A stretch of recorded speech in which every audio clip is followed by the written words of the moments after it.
Victoire, victoire du peuple et des Wazalendo. Axemuku, Patira. Machu, sous contrôle total des forces patriotiques Wazalendo.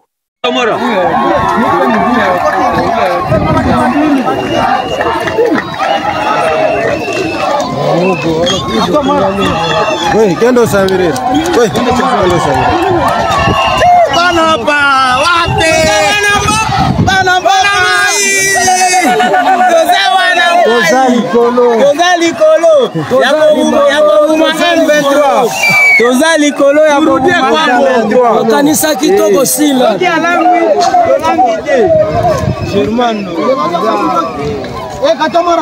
Alikuwa tuletea nyama.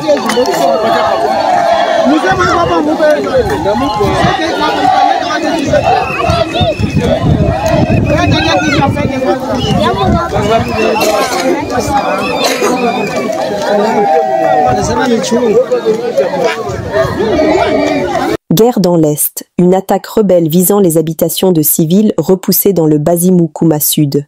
Depuis la matinée de ce mercredi 3 septembre, les hommes du lieutenant-général patriote Delphine Kalemban Gomanzito font face aux attaques de Twigwaneho, une rébellion alliée à l'AFCM 23/Red Tabara dans les hauts plateaux de Rugezi en groupement Bazimukuma Sud, secteur de Mutambala dans le territoire de Fizi au sud Kivu.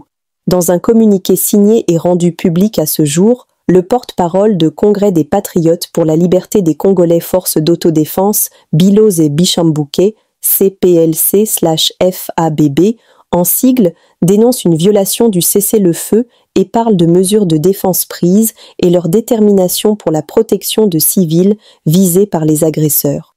Aux environs de 5h30 du matin, nos positions situées dans la localité de Rugezi, Timbiangoma, ont été attaquées par la coalition Twigwaneho M23 AFC Red Tabara FNI qui visait en grande partie des civils habitants aux alentours, écrit Namubamba, PP du mouvement. Lors de ces affrontements, les Wazalendo, appuyés par les forces gouvernementales, ont réussi à repousser l'ennemi. L'objectif de l'ennemi de s'effrayer un chemin afin d'atteindre la province de Tanganyika et celle de Maniema, ajoute-t-il.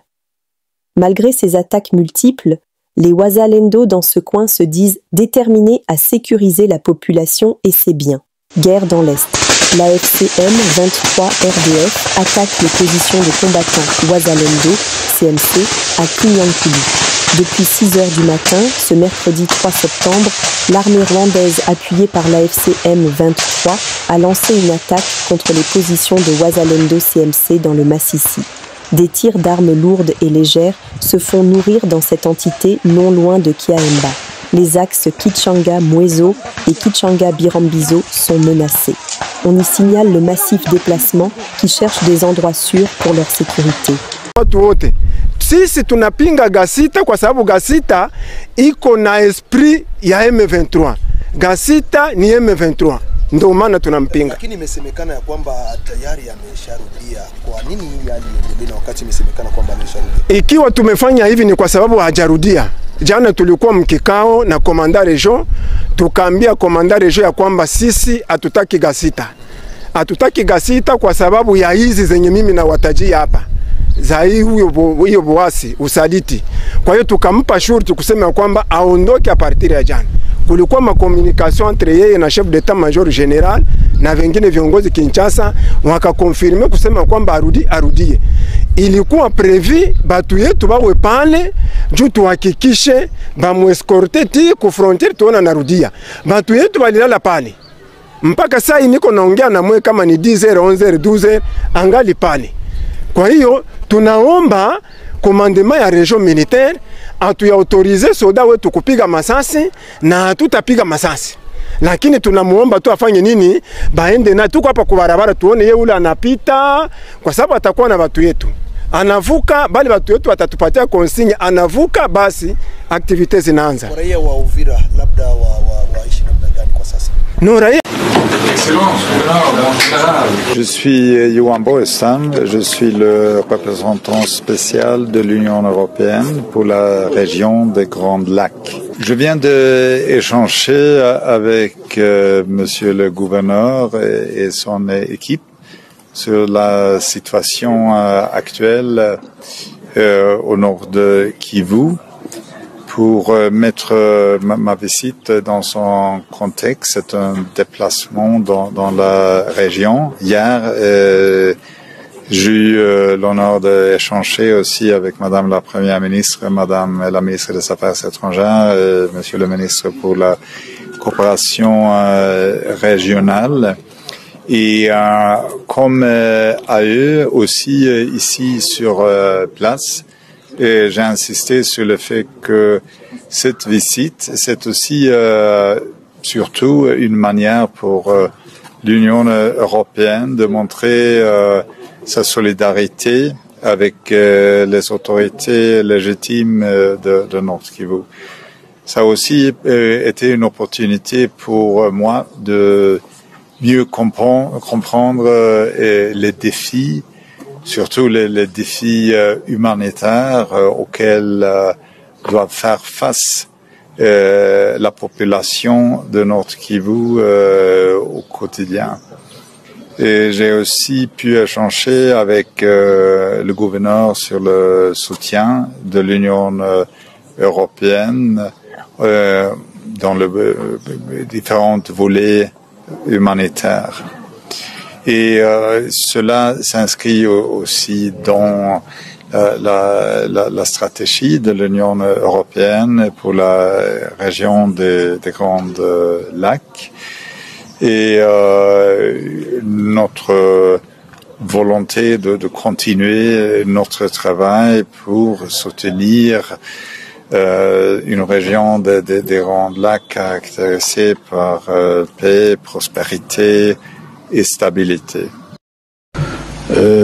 Monsieur Kabila, ancien président de la République démocratique du Congo, ne peut pas se permettre aujourd'hui de dire que Kinshasa ne favorise pas le dialogue, pendant que lui, ancien président de cette République, bénéficiant d'une loi qui lui donne des privilèges, pas des moindres, mais aussi des obligations, a pris les armes contre la République.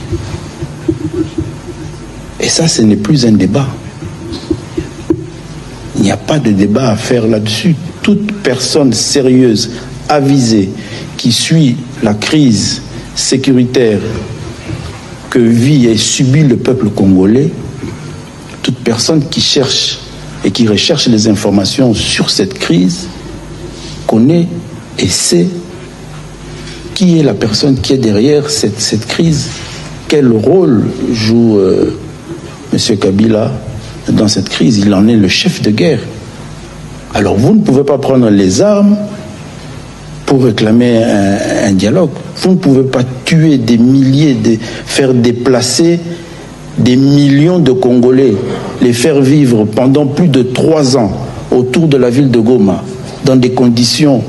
Je ne sais pas si vous avez oublié ce qui s'est passé ces 3 dernières années, où les territoires de Nyiragongo, Rutshuru, Masisi se sont vidés pendant plus de 2 ans, où les territoires de Masisi et de Rutshuru n'ont pas connu les élections de 2023, à la suite de l'action de M. Kabila, ancien président de la République, qui a été élu dans ce pays, qui a bénéficié du suffrage de ce pays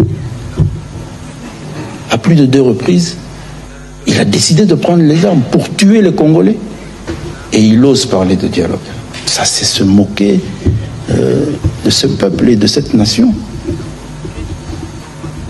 C'est se moquer de tous ces morts que lui a occasionnés.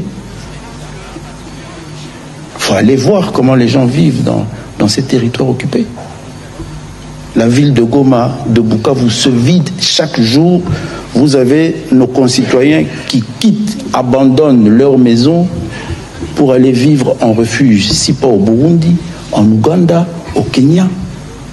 Est-ce qu'il faut ça pour obtenir un dialogue sur des préoccupations égoïstes, personnel, c'est pas un dialogue.